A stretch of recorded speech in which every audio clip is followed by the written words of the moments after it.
Okay, so imagine this. You write a book, you finish it, you type the whole thing up, and, deep down, it's the most important thing you've ever discovered. Mm-mm. And then you lock it in a vault. And it just sits there for 70 years. It sounds like the plot of a movie, doesn't it? But it's a true story. The author was Napoleon Hill. The Think and Grow Rich guy. The very same. That's In 1938, he wrote this manuscript he called Outwitting the Devil, but it was so controversial, so explosive, really, that his own family stopped him from publishing it. And that's what we're digging into today. We have the contents of this confidential transcript, and the whole idea behind it is just wild.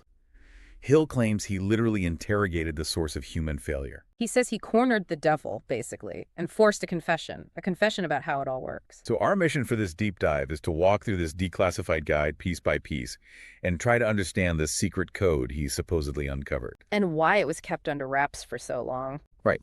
Before we get into the how, I'm still stuck on the why. You said 1938. Why did it take until, 2011 for it to come out? What was the big secret? Well, that's the whole story of the suppression. You have to look at the timeline. Hill had just gone through this period of intense personal failure himself. He has this massive breakthrough, writes this manuscript, and he shows it to his wife, Annie Lou. And I'm guessing she wasn't thrilled. To put it mildly, she was terrified it would destroy him. I mean, think about the context. It's 1938. Yeah. And Hill is basically taking aim at the two biggest pillars of society: organized religion and the public school system. Okay, yeah. Going around saying you interviewed the devil and found out that, schools are part of his evil plan. Yeah. That probably wouldn't fly in the 30s. It barely flies now. Annie Lou was convinced it would ruin his reputation, that the church would come after him, so it stayed hidden. When Sharon Lechter finally got it published in 2011, she said that Hill's courage in revealing the devil's work really threatened the very core of our institutions. So let's get into this interrogation. When I hear the devil, I'm picturing, red suit, pitchfork, the whole thing. Is that who Hill is talking to? No, not at all. And that's one of the first things the text clears up. Hill really pushes this entity to define itself. And the adversary, as it's called, admits it's not some physical monster. So what is it? It defines itself as negative energy. So more like a force of nature. Exactly. The text frames the entire universe as a battle between two forces. You have the positive, that's the stars, the planet's natural law, order. Okay. And then you have the negative, and its domain is the human mind. That's a much scarier thought. It's not some external thing. It's in here. The confession in the guide is actually pretty chilling. The entity says, I have no physical body. I occupy 1/2 of every atom. And it basically admits, I don't care about stars or planets. My only goal is to control human minds. And according to this guide, it's doing a pretty good job. I'm looking at a number here that just stopped me in my tracks. The 98% control system. It's the most shocking statistic in the entire document. The claim is that this negative force actively controls 98% of the world's population. Wait, hold on. 98%. Yeah. So statistically, that's almost everyone listening. That's us. That means only 2% of people are actually free. That's the claim. Hill calls that tiny 2% free thinkers. The other 98%, he labels them controlled drifters. Controlled drifters. That sounds, I don't know, it sounds like zombies. How does this control even happen? It's subtle. The guide explains that this negative energy gets in through unused space in the brain. Unused space, that's a little insulting. It is, isn't it? But just think about it. Those moments when you're just on autopilot, when you aren't actively consciously thinking, that's the entry point. I see. The text says the adversary then plants what it calls the 6 seeds of fear into that empty space. Fear of poverty, criticism, ill health, loss of love, old age, and death. And if we're being honest, most of us have at least 1 or 2 of those growing in our minds at all times. And that's the foot in the door. Once those fears take root, you stop thinking for yourself. You start just reacting to the fear. Which brings us to the core mechanic of this whole thing, the primary weapon, drifting. Now, when I hear drifting, I think of a log in a river, just relaxed. But that's not what Hill means at all, is it? Not even close. In this guide, a drifter is someone who permits themselves to be influenced and controlled by circumstances outside their own mind. So you're not driving the car anymore. You're in the passenger seat, and the world is... Exactly. The world is driving. And the guide lays out the formula for how it happens. It's a progression. It starts with simple laziness and indifference. Right. You just stop caring enough to make a conscious choice. Which leads to procrastination. Procrastination becomes drifting, and eventually drifting leads to permanent failure. There's a quote here that really stands out. People who think for themselves never drift. That hits hard. It implies that if you're drifting, you've sort of given up your agency. You've outsourced your brain. You're letting your fears or the news or your neighbors decide what you do next. So how do you know if you are one? I mean, nobody thinks they're a drifter, right? We all think we're the hero of our own story. But the guide gives us a kind of diagnostic checklist. It's a brutal checklist. The anatomy of a drifter. Let's look at the mind first. A drifter has a total lack of a major purpose in life. They're just mentally lazy. Ouch. Okay.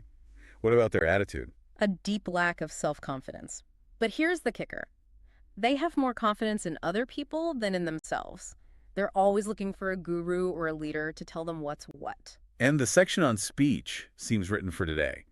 Has opinions on everything, but knows nothing. That's the entire internet. It really is. And it adds that a drifter will tell a lie rather than admit ignorance. They can't just say, I don't know, because that would require them to actually think. There's a point on health here, too. Uses imaginary ailments as alibis. Right. It's psychosomatic. The negative energy becomes a physical excuse. If you feel sick, you have a valid reason not to take any action. It's a perfect defense mechanism. And the last one, underaction. Works harder to avoid thinking than to earn a living. We've all seen that. The person who is always busy but never actually accomplishes anything, it's just motion without progress. That is the very definition of drifting. Okay, so we know what a drifter looks like, but where do they come from? Because Hill traces this all the way back to childhood. And this is where I can see why his wife was so nervous about this book. This is definitely the most controversial part. Hill identifies 3 primary recruitment centers, as he calls them, places where independent thought is stamped out before you're even an adult. And they are. Parents, schools, and religious instructors. Wow, the big 3. The argument is that these institutions primarily teach through fear, not reason. Fear of hell, fear of bad grades, fear of disappointing your parents. The entity literally tells Hill, children are sent to school to make credits, not to learn what they want of life. To make credits. I mean, that sounds so modern.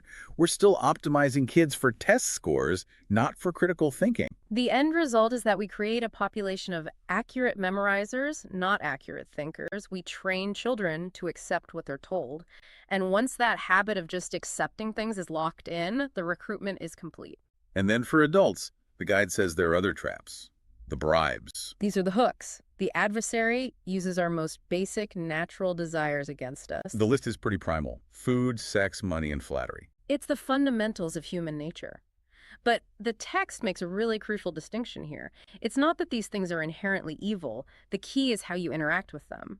A drifter takes the bait and the hook. A non-drifter just takes the bait. I love that. So you can enjoy good food, you can make money. But you don't let it control you. A drifter eats until they're sluggish and can't think straight. That's gluttony. A drifter chases money from a place of fear and never feels like they have enough. A drifter desperately needs flattery because they have no internal sense of self-worth. And the guide calls flattery the best of all ropes. Because it short-circuits our critical thinking. If someone tells you exactly what you want to hear, you stop questioning them. You're caught. So let's say you're caught, you've taken the hook, you're drifting. What locks it in? The guide talks about this mechanism called hypnotic rhythm. This is the physics of the whole system. The visual for it is a whirlpool. A whirlpool. Yeah. Okay. Think about how a whirlpool works. On the outer edges, the water's moving slow. You could probably swim out. But the closer you get to the center, the faster it pulled you, the stronger the current gets. And that's a metaphor for how habits work. Exactly. Hypnotic rhythm is what he calls the last stage of habit. Nature wants patterns. It wants rhythm. So if you repeat a thought or an action enough, times like drifting, nature eventually just locks it in. It becomes your default state. It becomes permanent. So it's like a groove on a vinyl record. Once the needle is in that groove, it's really hard to jump it to another track. And that's the danger. Once you're caught in that whirlpool, the guide says you lose your power of will. You're not a person anymore. You're an object being carried by the current. That is genuinely terrifying. It explains why it's so hard to break a bad habit or change your life after a certain point. You're not just fighting yourself, you're fighting this rhythm. Fighting a law of nature. Okay, that's enough of the bad news. We're 98% controlled, we're trained to be zombies, we're stuck in a cosmic whirlpool. Please tell me the interrogation gets to a solution. The code to freedom. It does. This is where Hill demands to know who can resist this force, and we get the profile of the non-drifter. The resistance. What do they look like? Well, it's the exact opposite of the drifter. First, they have a definite plan. They know precisely what they want, and they're moving toward it. Then there's their mindset. They never accept defeat as being permanent. So for a non-drifter, failure is it's just data. It's a lesson. Right, not a dead end. Third is action. They create their own opportunities. They don't sit around waiting for things to happen. And finally, they are fearless. They don't fear the unknown because they trust their own mind to handle it. So how do we become that? The guide lays out 7 principles. Let's hit the big ones. Principle number 1 is definiteness of purpose. This is the master key. If you take away only one thing from this entire deep dive, it should be this. Definiteness of purpose basically seals your mind shut. If your mind is full of your purpose, there's no unused space for fear to get in. It closes the door. And locks it. You can't drift if you're sprinting toward a finish line. There's a fascinating bit here about prayer. The guide separates negative prayer from positive prayer. I didn't even know there was a negative way to pray. Apparently, it's how most people do it. Negative prayer is bugging, please God, fix this for me, I'm in trouble. The text argues you're just focusing all your energy on the problem. You're broadcasting fear and lack into the universe. So you're actually reinforcing the failure. Exactly. Positive prayer in this model is totally different. It's your definiteness of purpose backed up by a solid plan. You're not asking, you're demanding. You're saying, this is what I am doing, universe align with me. It's active, not passive. The action step here is intense. It says, decide definitely what you want, create a plan, and be willing to sacrifice everything else for it. There's no plan B. Because if you have a plan B, you're already planning to drift. Okay, on to principles 2 and 3. Self-mastery and adversity. We talked about the baits, like food and sex. So self-mastery isn't about giving those things up, right? No, it's about transmutation. This is a huge concept for Hill. He says to think of powerful emotions, especially sexual energy, like high-pressure steam in an engine. Right. You can let it build up and explode, or you can just open a valve and let it all hiss away into nothing, or you can channel that steam into a piston to drive the whole engine forward. So you take that raw biological energy and you redirect it into your work, into your purpose. You transmute it. You turn biological drive into professional drive. And what about adversity? The guide says, every adversity carries with it the seed of an equivalent advantage. The key word there is seed. It's not a fully grown fruit you can just pick. You have to find that seed, and then you have to plant it and nurture it. But the deeper point here goes back to the hypnotic rhythm.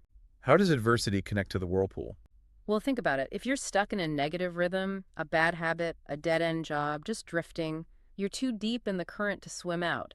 You need a shock to the system. Failure, a breakup, getting fired. Exactly. That is nature's way of breaking the rhythm. It's a pattern interrupt. It shatters the groove on the record and gives you this brief moment of chaos where you can choose new direction before a new rhythm locks in. That reframes failure completely. It's not a punishment, it's a rescue. It's your one chance to escape the whirlpool. Let's touch on principles 4, 6, and 7.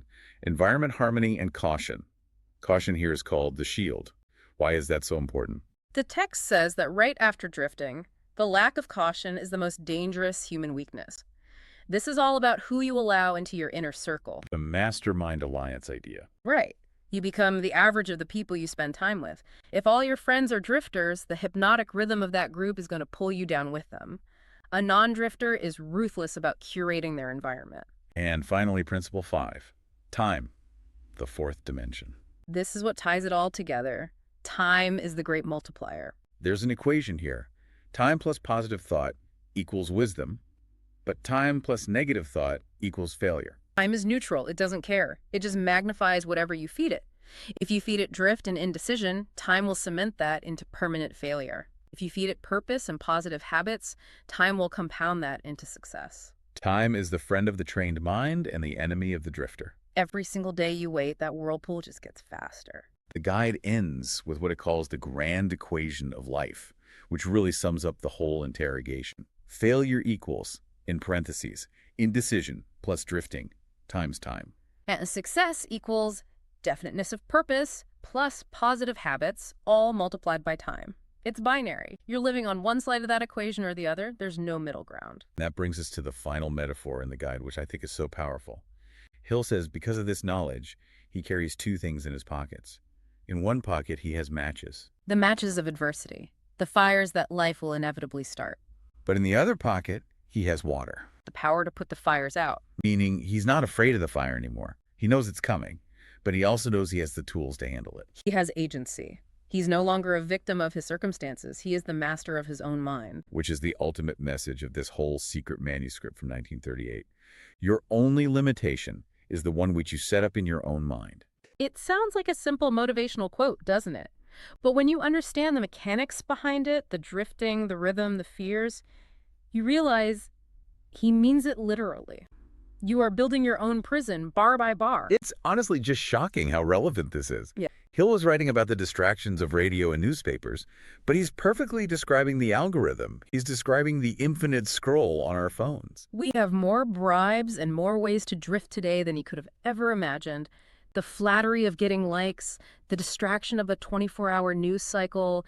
It has never, ever been easier to be a drifter than it is right now. So that's the challenge we'll leave you with. Take a hard look at your life, your career, your health, your relationships. Where are you drifting? Where have you just let go of the wheel? And more importantly, what bait are you nibbling on? And is there a hook inside? Check your pockets for those matches and that water. And maybe, just maybe, try thinking for yourself today. Thanks for diving deep with us. Stay free.